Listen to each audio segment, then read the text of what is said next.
नमस्कार मित्रांनो, स्वागत आहे तुमचं आपल्या वैभव आयर ऑफिशियल या यूट्यूब चॅनलवर. तर आज आपण बघणार आहोत सेंद्रिय स्लरी कशी तयार करावी आणि सेंद्रिय स्लरीचे पिकावर काय फायदे होतात आणि त्याची सामग्री. तर हे बघा, आपण येथे ड्रमामध्ये 40 लिटर पाणी घेतलेलं आहे. इकडे शेण 7 ते 8 किलो, गोमूत्र आहे आपले 4 ते 5 लिटर आणि गूळ घातला आपण अर्धा किलो. तर आपण या सर्वांचं मिश्रण या टाकीमध्ये टाकून सेंद्रिय स्लरी तयार करणार आहोत. तर व्हिडिओ संपूर्ण बघा. तर हे बघा, शेण टाकत आपण टाकीमध्ये शेण टाकताना थोडं थोडं करून टाकायचं, जेणेकरून शेण पूर्ण मिक्स होईल पाण्यामध्ये.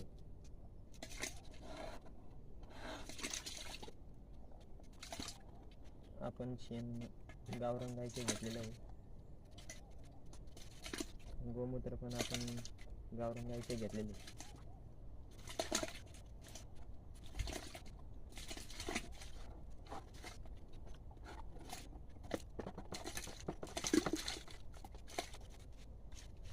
अशा पद्धतीने आपण शेण टाकलेलं आहे.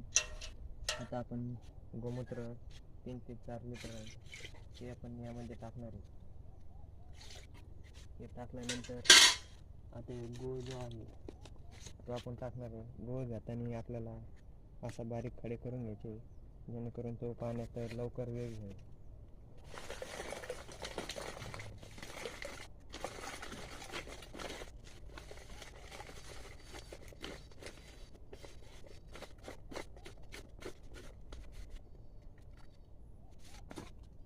आता हे तयार झालेलं मिश्रण आपण असं एका बांबूच्या साहाय्याने किंवा टाकीच्या साहाय्याने हलवून घ्यायचं, जेणेकरून ते मिश्रण एकजीव होईल.